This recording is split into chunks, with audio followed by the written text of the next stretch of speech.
This is Tin Caps Baseball on 1380 The Fan and 100.9 FM. Welcome back to Tin Caps on Deck, presented by Hoopy Insurance Services. Friday Night Baseball, Hispanic Heritage Night here at the ballpark. Your Fort Wayne Tin Caps get set to do battle with the Great Lakes Loons. Andy Ockham back here for the second segment of our pregame show. The guest here is going to be John Vicari, broadcaster for the Great Lakes Loons. John, for you, you're number 4 with the Loons, and just in general, looking at your time here with the organization and this season in particular, how have things been treating you here in 2026? Oh, it's been great. It's always a talented team. I mean, this is the third season, and it would be if Great Lakes doesn't make the playoffs, and, you know, you guys taking 2 of the first 3 this week hasn't helped the cause, but it would be the first time in a franchise's history that they go 3 years without a playoff berth. So it's a lot of winning baseball, which is a lot of fun. Dodger prospects, which obviously they're loaded from top to bottom, but we'll see. It makes it interesting the whole year, which is a lot of fun. And then, I mean, I can go on and on about the people in Midland, Michigan, everything like that. But we have great facilities. You guys do too. It's always great to come here, and I hope the same for you and Jaden and Mike and whoever else joins. I was going to say, for me, I've been here parts of the last 2 seasons. Whenever we played you guys, just the prospect talent on the field. Josue DePaula, we've seen Zaire Hope this year, the likes of Eduardo Quintero, Mil Morales, who got a homer in each of the last 2 games. Just for you, what's it like covering these guys on a daily basis? Yeah, they're exciting. And there's a lot of conversation, on social media about them, because not only the Dodger fans keep close tabs on their prospects, but so do other teams, because they know at the trade deadline, like this past year, the Tarek Skubal trade, the Tigers got one of the guys you mentioned, Zaire Hope, and potentially could be some other teams' future. Just looking at this year in terms of guys who have made the majors, who are former Loons, 4 of them, 3 of them not with the Dodgers. The only Dodger, Ryan Ward, who's kind of in between AAA and the majors. The other 3 that debuted that were former Loons, all with other organizations, and that's how it happens when you have just a surplus of talent in the minor league system. So it makes it fun. It makes it fun to have top 100 prospects night in and night out, and it's been exciting stuff, like Emil putting one on top of the summit. I want to take a look more at you personally, and your journey here to becoming a minor league broadcaster. You grew up in Queens. You went to Ithaca, fellow D3 guy, just like myself. And also just like myself, we spent a summer in the Northwoods League for the same organization, in the Wisconsin Rapids Raptors. When did you know that this was a career path that you wanted to go down? Yeah, I mean, very young. I wanted to do it. My parents said I was talking about it when I was like 6 years old, and I like the quote from The Departed, where it's like, you don't want to grow up as a product of your own environment or whatever it is.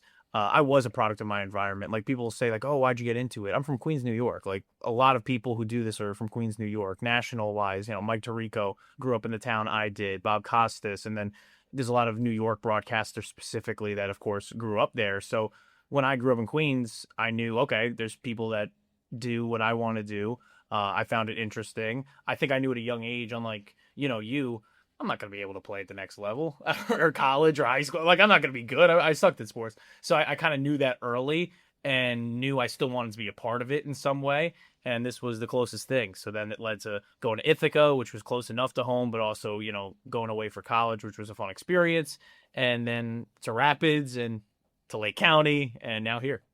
Looking back at the journey in general, especially post-grad, Rapids, Lake County here, do you sometimes ever take a step back? I find myself doing it as well in the steps in the journey that I've taken, to think, wow, it's like crazy to think that all these years have just kind of strung together like this. Yeah, I mean, it's hard to just like, maybe not even like recall days, recall years, but it's so funny that it just all blends together with, like, I was looking today with Emil, because it's been 18 homers in 68 games. I was the last guy to do that, and Chris Newell did it in 2024, and I just don't remember that. Like, I just don't remember him having that many home runs in that quick of a spot. I'm like, it's got to be before my time, and of course it wasn't.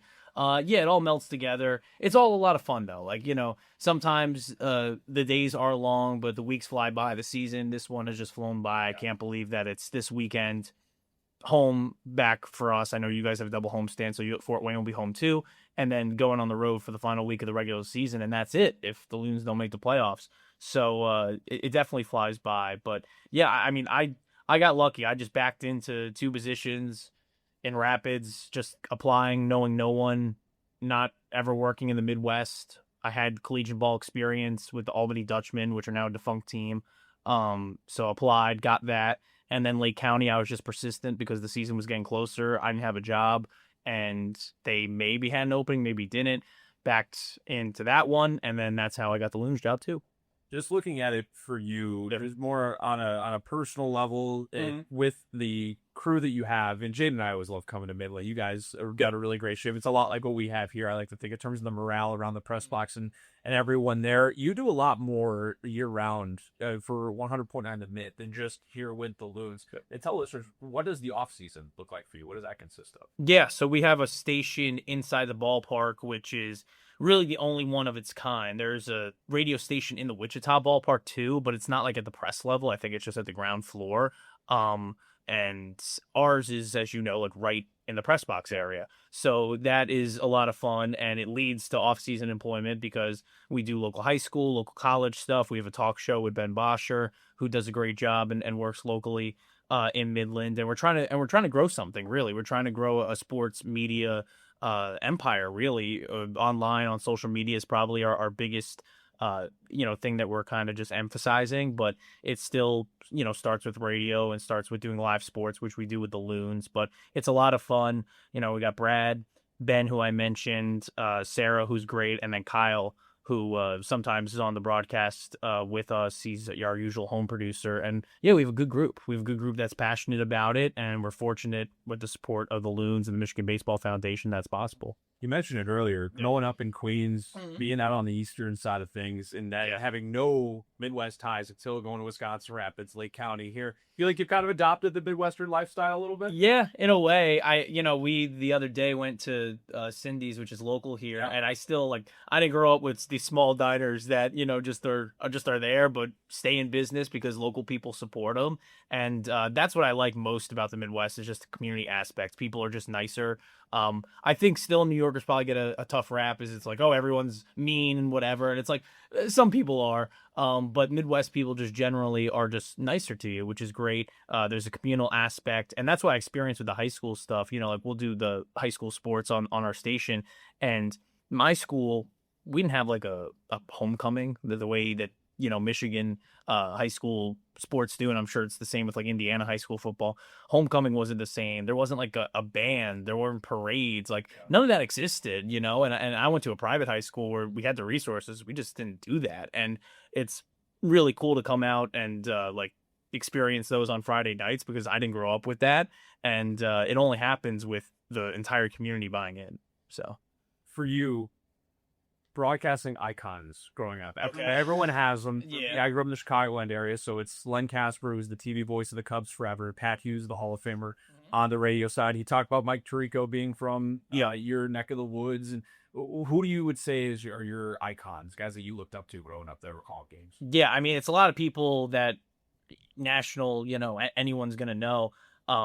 For hockey, I'm a big Rangers fan, and Sam Rosen was the voice forever. He's iconic, and even though he worked for the Devils, he was more national when I grew up. Doc Emmerich was great with hockey. Baseball wise, it's just embarrassment of riches in my opinion. For the Mets, Gary Cohen and just that whole booth, him, Ron, and Keith are just like the best booth I think in baseball. Just from the overall broadcast perspective. Howie Rose is a legend. It's his last year with the Mets. John Sterling, I grew up on. I know sometimes, depending on who you ask, he might get a tough rap, and RIP to him. He recently passed away, but he was awesome. Him and Susan were just like your grandpa and grandma, watching a baseball game and telling you what they saw. Michael Kay is great on the TV side of things too. And then, I mean, just from the other sports, football and basketball, it's guys who are national, like Mike Breen calls the Knicks. He calls the NBA Finals. Football wise, Bob Papa does Giants radio, and when he's not, he's doing national stuff. Sirius XM stuff. So definitely a lot of people that kind of molded me in a way, I think, and I couldn't get enough of it when I was younger. And I mean, those I would also throw in Kenny Albert just because he does everything, so you kind of can't avoid him. Yeah, so it's a lot of people, and I think all of them kind of maybe rubbed off on me, hopefully. I was like asking that too, especially where you're from, because where I'm from as well. A lot of notable names. Chicago's stacked. Unbelievable in terms of we're looking football, hockey. I had it all growing up as well, so it's always cool to look on that side of things. Here with Great Lakes broadcaster John Vicari, one last question for you. Favorite, most rewarding part of this job, whether it's the loons, whether it's in the off season with the mitt, what do you take as your favorite part of just being able to do this for a living? Yeah, the money, definitely. No, I mean, no, it is a lot of fun. I think this year the profile has just grown with, fans coming up to me, which like at the ballpark, which is really nice. And I credit that to our social media staff, but more people seem to be like engaged with the broadcast and then what we do on social media. So that's fun. I mean, just to serve as a distraction for people. Like, a lot of people have stuff going on in their life and we're there to entertain them. Like at the end of the day, that's what we are, to inform and to entertain. And our job's easy, in terms of the grand scheme of what media could be. We're not talking about news and tragic events and stuff like that. It's just entertaining people for the most part. And it's a lot of fun because it's just a candy store. It's baseball and it's a lot of fun. And even in a series like this and just on paper will be a shot at you guys, but obviously the results haven't played out that way. It looks like we should take this series easily. And we lose tonight, we're in danger of losing the series. We need to win out to take the series, probably not going to happen. So that's why you get invested, because you could just, put these games into a computer simulation and it'll tell you one thing. And then we actually play the games and tells you something else. So John, absolute pleasure, man. Thanks so much for coming today. Lineups the first pitch coming up next right here on the Tin Caps Radio Network. Podcasts by Federated Media.